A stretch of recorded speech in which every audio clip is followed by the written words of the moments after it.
Success का एक बहुत इंपॉर्टेंट कंपोनेंट है कॉन्फिडेंस। जिस व्यक्ति में कॉन्फिडेंस है वो सक्सेस को प्राप्त कर ही लेगा, और नहीं है तो बहुत मुश्किल हो जाता है सक्सेस को अचीव करना।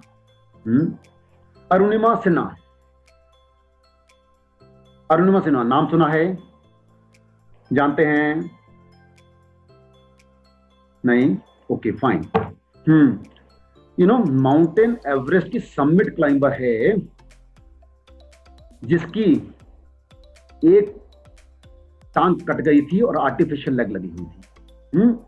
दूसरे पैर में हैंडीकैप थी, दूसरे पैर में रॉड डली हुई थी। उसके बावजूद उसने माउंट एवरेस्ट समिट को क्लाइंब किया। सी, वॉलीबॉल की प्लेयर थी वो, लखनऊ से दिल्ली जा रही थी वॉलीबॉल खेल के। उसने चेन, वॉलीबॉल की प्लेयर थी, तो चेन पहनी हुई थी। कुछ बदमाशों ने चेन छीननी चाहिए, तो प्लेयर की इंस्टिंक्ट कुछ डिफरेंट होती है। उसने कहा नहीं दूंगी आपको, और क्या क्या बदमाशों ने उसको उठाया और ट्रेन से बाहर फेंक दिया। सामने से ट्रेन जा रही थी, ट्रेन पर उसका पैर टकराया और वो गिर गई, दोनों पटरियों के बीच में गिर गई। उसने उठने की कोशिश की, उसने देखा पैर लटक गया है, पैर में जान नहीं थी, वहीं गिर गई, सुन्न हो गई बॉडी। दिमाग चल रहा था लेकिन शरीर नहीं चल रहा था, अंग अंग अंग सुन्न हो चुका था। एक ट्रेन इधर से जाती, एक ट्रेन इधर जाती, 7 घंटे तक वो ऐसे ही पड़ी रही। Can you imagine? दोनों तरफ ट्रेन जा रही है, बीच में पड़ी हुई है, कोई नहीं आया, किसी को पता ही नहीं लगा वो पड़ी हुई है। आए कुछ मेहमान आए, पता कौन? चूहे, वहां पे जो थे चूहे आए और वो जख्मी टांग को कुतर कुतर के काटने लगे, खाने लगे उसको। Can you imagine the extent of pain जो उसने बियर किया होगा, है ना? 7 घंटे तक पड़ी। सुबह गांव वाले आए, उन्होंने देखा अरे लड़की पड़ी हुई है यहाँ पे, उन्होंने उसको उठाया और बरेली हॉस्पिटल में एडमिट करवाया। हॉस्पिटल में, छोटा सा हॉस्पिटल था, डॉक्टर्स बात कर रहे हैं कि हमारे पास एनेस्थीसिया तो है नहीं, क्या करें, ऑपरेशन कैसे करेंगे? उसका दिमाग चल रहा था, उसने सुन लिया। उसने कहा डॉक्टर्स, जो पेन मैं सह के आई हूं ना, आप तो मेरे भले के लिए मेरे को पेन देने वाले हैं, आप बिना एनेस्थीसिया के ऑपरेशन करें। Can you imagine? टांग काटी जानी थी बिना एनेस्थीसिया के। डॉक्टर्स ने और फार्मासिस्ट ने अपना खून देकर उसको बचाया। दोनों ने एक एक बॉटल खून की दी, और वो उसकी टांग काट दी गई और दूसरी टांग में रॉड डाली गई। फिर उसको एम्स में शिफ्ट किया गया। 3-4 महीने लगे उसको रिकवर होने में। कोई भी और होता तो पस्त हो जाता कि मैं तो इतनी अच्छी वॉलीबॉल की प्लेयर थी, लेकिन अब तो मैं जिंदगी में कुछ नहीं कर सकता। लेकिन अरुणिमा ने ऐसा नहीं सोचा। उसने कहा कि अगर भगवान ने इतनी विपरीत परिस्थिति में मेरे को जिंदा रखा है ना, तो कुछ बड़ा करने के लिए जिंदा रखा है। तो वो सोचती रही कि क्या करना है। तो उसने विचार किया और ठाना कि मैंने माउंट एवरेस्ट को क्लाइंब करना है, दुनिया की हाईएस्ट पीक को क्लाइंब करना है। बहुत लोगों ने कहा कि अरुणिमा तो पागल हो रही है क्या, तेरी एक टांग में रॉड है, दूसरी टांग कट गई है, तू ऐसे चलने के काबिल नहीं हो सकती, तो अच्छी खासी कोई नौकरी ढूंढ और जिंदगी बिता। That's all.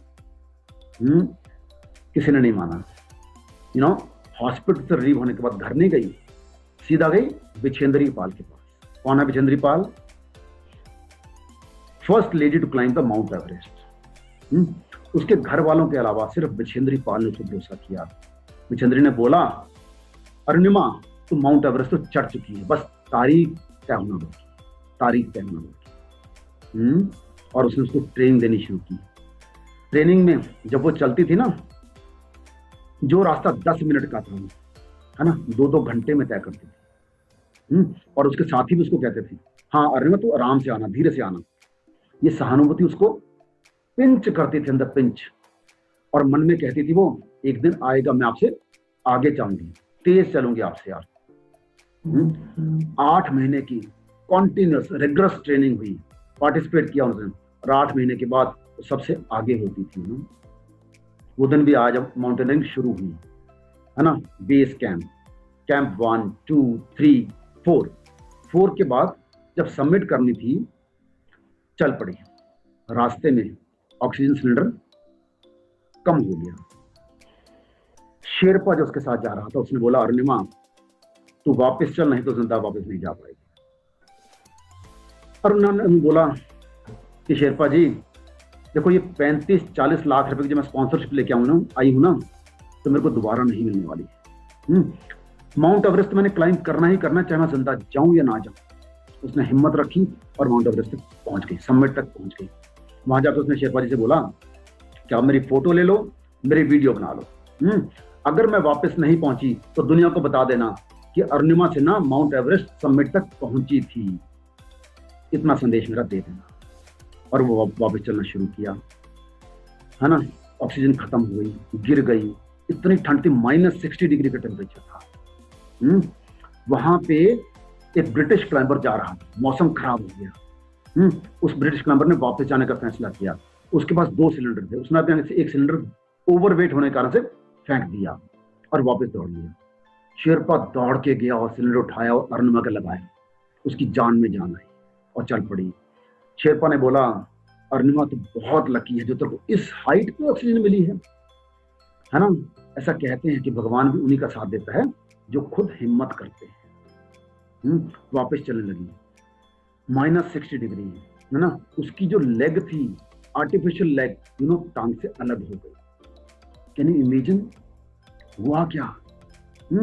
शेरपा ने बोला, चलती है या मैं जा रहा हूं, तेरे कारण से मैं अपनी जिंदगी खतरे में नहीं डाल सकता।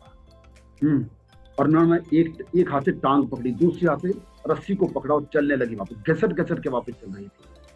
शेरपा ने बोला, चलती रह, जरा जैसे हम नीचे जाएंगे ठीक हो जाएगा। कैंप 4 से ऊपर जाने का रास्ता, नीचे आने का, वापस कैंप 4 तक आने का रास्ता 16 घंटे का है। उसने तय किया 28 घंटे में।